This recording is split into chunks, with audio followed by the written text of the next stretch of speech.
Representative Staffman, what's your pleasure? Thank you, Mr. Chair. Mr. Chair, I move that when this committee does rise and report after having had under consideration House Resolution 1, that it recommend that the same do pass. Representative Staffman.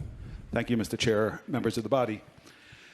Today, I bring you House Resolution 1, and I want to begin by thanking Representatives Buttrey and McCamey and Senator Sayles, as well as Representatives Buckley and Thane for their support. You know, in most religious traditions, we begin every day with gratitude. Personally, I try to ground all of my life in gratitude. So when I was elected to serve in this body, I hoped to begin my service with thanks, which this resolution seeks to do, by offering gratitude to Montana's healthcare workers and their work over this difficult year.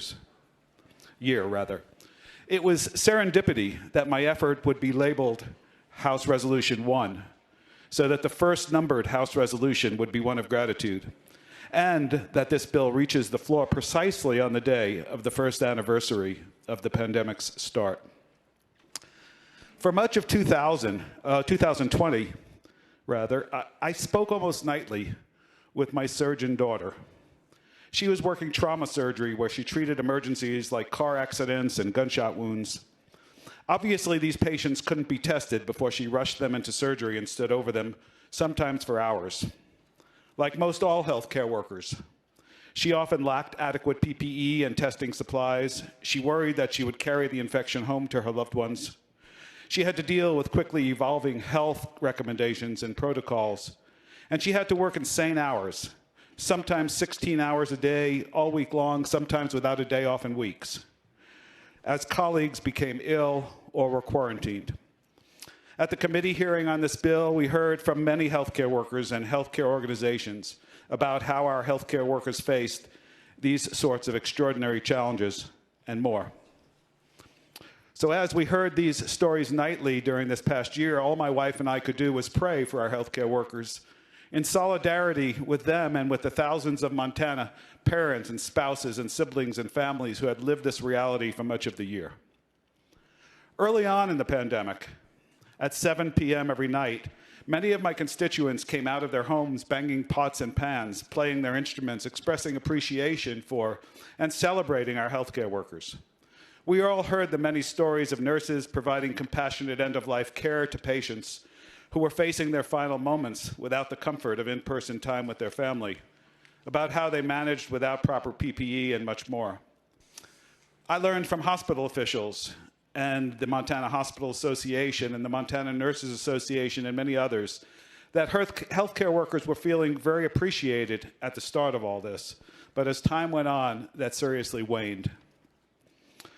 While this bill worked its way through committee, I have to admit that some of its thunder was stolen, in a good way, by Governor Gianforte at his State of the State speech, where he said a good deal of what this resolution says, perhaps more elaborately and to rousing applause.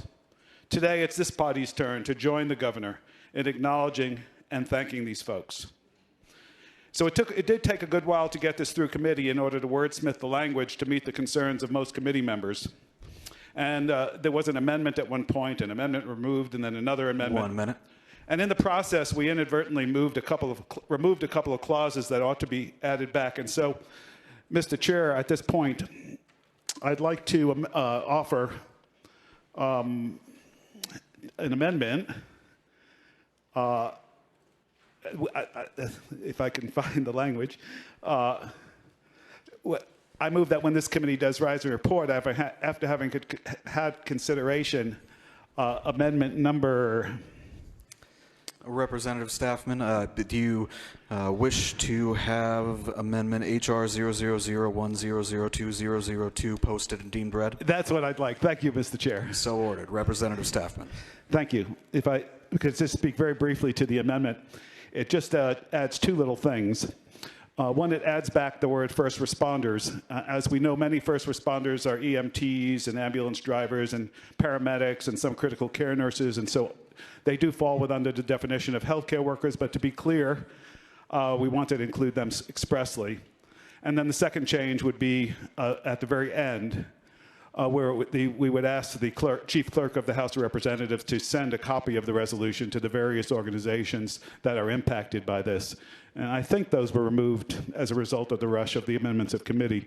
So I would imagine they're not controversial.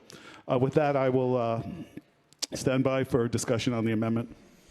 Thank you, member. Thank you, Mr. Chair.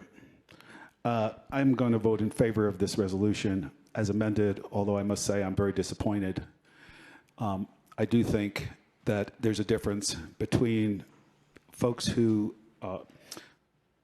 worked in an operating room above somebody who may or may not be COVID positive while the air from their lungs rose up in their face, and somebody who is in this resolution, in this amendment,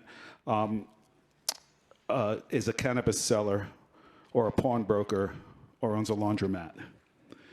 And as I see it, what this amendment did was simply reduce the special recognition that I sought to give our healthcare workers, who, in my judgment, went far and beyond what could have been expected. So I am disappointed, but it's better to have something than nothing. And I do appreciate what other folks have done. I just see it as something very different than what our healthcare workers have done. I will vote for the amendment, but for the resolution, but somewhat reluctantly. Thank you, Mr. Chair. The motion will vote aye. Those opposed will vote no. Are there absentee votes? Mr. Chair, Representative Fleming has voted aye. Has every member voted? Does any member wish to change his or her vote? Representative Olson? If not, the clerk will record the vote. Mr. Chair, 90 representatives have voted aye, 9 have voted no. HR1 has been adopted on second reading.